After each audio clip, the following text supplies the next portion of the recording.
Assalamualaikum warahmatullahi wabarakatuh. Perkenalkan, nama saya Rahma Fadila dengan nomor NIM 3001 dengan dosen pengampu Ibu Suci Maisaro, mata kuliah dasar biomedik. Di sini saya akan menjelaskan tentang demam tifoid. Demam tifoid adalah penyakit infeksi akut yang terjadi pada saluran pencernaan manusia, terutama pada usus halus, yang disebabkan oleh bakteri Salmonella typhi. Meskipun pada kenyataannya nanti ada fase di mana bakteri penyebab bisa menyebar ke aliran darah bahkan sampai ke tulang. Gejala demam tifoid adalah yang pertama, demam dengan suhu badan yang naik turun, sakit kepala, bagian kepala bagian depan, nyeri otot, pegal-pegal, dan penurunan nafsu makan.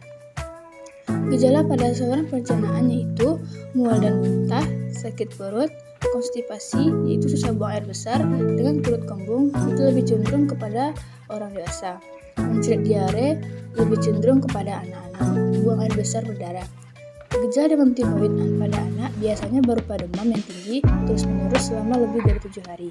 Disertai gejala saluran pencernaan seperti mual muntah, sakit perut, menjerit dan buang air besar berdarah.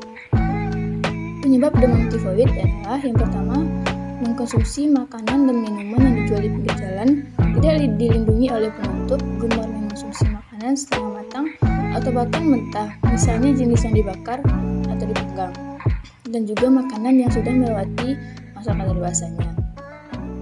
Cara pencegahannya ialah makan makanan yang matang, bersih, dan terhindar dari debu atau radikal bebas dan hindari makanan yang telah lewat kadaluarsanya. Yang kedua yaitu masalah kebersihan lingkungan. Yaitu yang pertama, kondisi sanitasi dan kamar mandi yang jarang dibersihkan sehingga bakteri jenis Salmonella typhi dapat sekali berkembang biak yang bisa muncul akibat air kencing atau tinja. Yang kedua, kondisi di dalam rumah yang gelap, lembab, dan kotor. Yang ketiga, berintegrasi dengan lokasi bermain yang diduga menjadi tempat berkembangbiakan bakteri Salmonella, yaitu tanah berlumpur, kubungan hewan ternak, parit, selokan, tempat pembuangan sampah, dan sebagainya. Cara pencegahannya yaitu membersihkan dan menjaga kebersihan rumah dan lingkungan setiap hari dan hindari tempat yang memungkinkan tertular bakteri Salmonella typhi. Yang ketiga ialah menjaga kebersihan secara individu. Yang pertama, tidak membiasakan diri mencuci tangan sebelum dan sesudah makan, malas mandi atau jarang mandi dan tidak mengganti baju, buang air besar atau kencing di sembarang tempat tanpa membersihkan tempatnya, tidak membersihkan alat kelamin dengan baik dan benar, membuang sampah sembarangan, dan membuang bangkai hewan tidak pada tempatnya, contohnya tikus. Jadi pencegahannya ialah membiasakan diri untuk menjaga kebersihan tubuh dan meningkatkan kualitas kesehatan setiap harinya. Selanjutnya yaitu fakta tentang bakteri Salmonella. Bakteri Salmonella penyebab munculnya gejala demam tifoid dapat ditularkan oleh hewan jenis serangga seperti lalat dan kecoa. Yang notabene adalah binatang yang menyukai tempat-tempat yang kotor dan dipenuhi dengan kotoran manusia maupun hewan ternak. Bakteri Salmonella mampu bertahan hidup pada tempat atau selokan parit yang kering tanpa adanya setetes air pun. Dapat tetap berkembang biak pada air yang korup dan cepat menyebar lalu menulari orang lain sehat melalui seperti tempat tidur. Bakteri Salmonella typhi penyebab demam tifoid yang telah bermukim lama di dalam darah mampu menyebabkan seseorang mengalami perubahan perilaku akibat serangan halusinasi. Penderita penyakit tifus atau demam tifoid yang dinyatakan telah sembuh ternyata bukan berarti di dalam tubuhnya sudah tak ada sama sekali bakteri jenis Salmonella typhi ini. Secara fisik, penderita yang telah sembuh akan terlihat bugar dan sehat, namun tetap masih berpotensi menularkan bakteri Salmonella kepada orang lain yang memiliki daya tahan tubuh atau seseorang yang tengah terserang flu dan demam akibat kehujanan atau kurang tidur.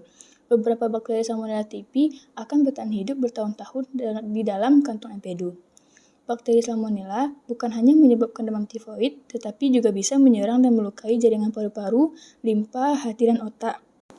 Pengobatan medisnya ada beberapa, yaitu yang pertama, penggunaan obat penurunan panas jenis paracetamol untuk menstabilkan suhu tubuh.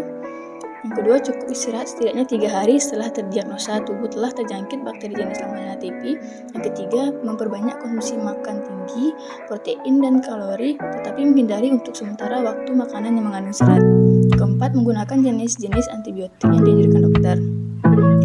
Dan yang kelima, jika kondisi demam tifoid sudah menyebabkan organ usus membusuk atau muncul lubang-lubang, maka dokter akan mengambil tindakan dengan melakukan pemotongan usus atau operasi untuk mengembalikan fungsi usus agar penyakit tifus relatif lebih cepat disembuhkan dan dapat mengembalikan kualitas daya tahan tubuh. Sekian dari saya. Assalamualaikum warahmatullahi wabarakatuh.